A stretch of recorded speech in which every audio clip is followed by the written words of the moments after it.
गांव के किनारे एक छोटा सा खेत था जहां हरदम मेहनत करते रहता था एक दुर्बल किसान राम सिंह। उसके घर में एक बेटा था जिसका नाम था रमन।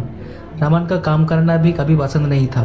वो हमेशा घर में बैठकर आराम करना पसंद करते थे। एक सुबह जब राम सिंह अपने खेत में काम कर रहे थे तभी रमन उठा और धीरे धीरे बाहर आया। वो देखता था कि उसके पिता कितनी मेहनत से काम कर रहे हैं। राम सिंह ने रमन को देखकर बोला, बेटा आज तुम भी मेरे साथ काम करने चलो, खेतों में बहुत काम है और मेरी मदद की ज़रूरत है। लेकिन रमन ने कहा, पापा मुझे थोड़ा और आराम करना है, मैं बाद में आ जाऊंगा। राम सिंह निराश होकर काम करते रहे। दिन भर काम करते करते राम सिंह थक गया। जब वो शाम को घर लौटे तो रमन को घर पर ही सोते हुए पाए। राम सिंह ने उसे जगाया और कहा, बेटा तुम्हें भी काम करना सीखना होगा, घर में बैठकर आराम करना तुम्हारे लिए अच्छा नहीं है। लेकिन रमन ने कहा, पापा मुझे काम करना पसंद नहीं है, मैं आराम करना पसंद करता हूँ। राम सिंह निराश होकर चुप हो गया। एक दिन जब राम सिंह खेत में काम कर रहे थे तभी गांव के एक बुजुर्ग आकर उनसे मिले। बुजुर्ग ने कहा, राम सिंह जी, आपके बेटे की आलसी आदतों के बारे में मैंने सुना है, क्या आप उसे काम करने के लिए प्रेरित नहीं कर सकती? राम सिंह ने कहा, जी हाँ, मैं कई बार उसे काम करने के लिए कहता हूँ लेकिन वो हमेशा बहाने बना देता है।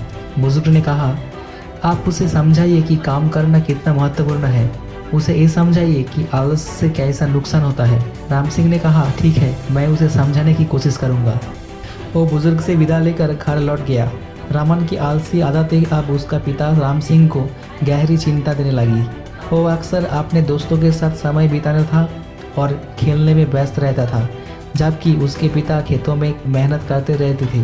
राम सिंह बार बार रमन से खेतों में मदद करने के लिए बोलता था, लेकिन रमन हमेशा कोई ना कोई बहाना बना देता था। एक दिन राम सिंह ने रमन से कहा, बेटा खेतों में काम करने में मदद करो, फसल बहुत अच्छी हो रही है और हमारे पास बेचने के लिए काफ़ी होगा।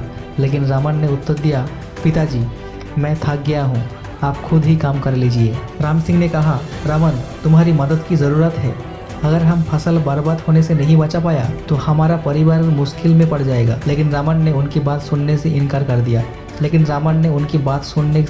कर दिया और वो फिर से अपने दोस्तों के साथ खेलने चला गया।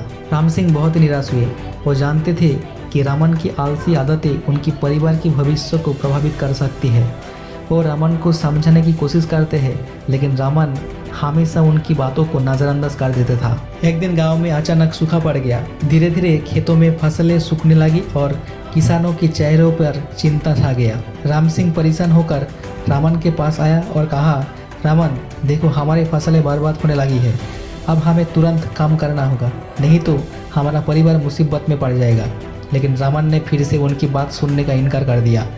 वो बस अपने दोस्तों के साथ खेलने में व्यस्त था और उसे अपने पिता की चिंता का कोई फर्क नहीं पड़ रहा था। एक दिन जब राम सिंह बहुत बीमार पड़ गया तो ना चाहते हुए भी रमन को खेतों में काम करना पड़ा। वो घबरा गया क्योंकि उसने कभी इतना काम नहीं किया था। लेकिन फिर उसे अपने पिता का सलाह याद आ गई। बेटा मेहनत करने से ही सफलता मिलती है, ये उसको पिता ने बोला था। इस बात को याद करके रमन ने खेतों में काम करना शुरू कर दिया। शुरू में उससे बहुत कठिनाई हो रही थी, उसके हाथ दर्द करने लगे और वो थक गया था। लेकिन वो हार नहीं मानना चाहता था। उसके खुद को प्रेरित किया और काम करना जारी रखा। धीरे धीरे उसके मेहनत का परिणाम देखने लगे। उसने देखा कि फसलें अच्छी हो रही है और खेत साफ हो रहा है। एक दिन जब रमन खेत में काम कर रहा था तो उसके पिता राम सिंह बाहर आए, ये देखकर कि उनका बेटा मेहनत कर रहा है। उन्होंने रमन से कहा, बेटा मैं तुम्हारी मेहनत देखकर बहुत खुश हूँ, तुमने मेरी बात मानकर काम करना शुरू कर दिया है। मैं जानता हूँ कि शुरू में तुम्हें कठिनाई हुई होगी, लेकिन अब तुम्हारी मेहनत का फल दिखने लगे है। रमन ने अपने पिता की बात सुनकर खुद को बहुत अच्छा महसूस किया। ये कहानी हमें ये सिखाती है कि कैसे एक व्यक्ति अपने जीवन में सकारात्मक बदलाव ला सकता है।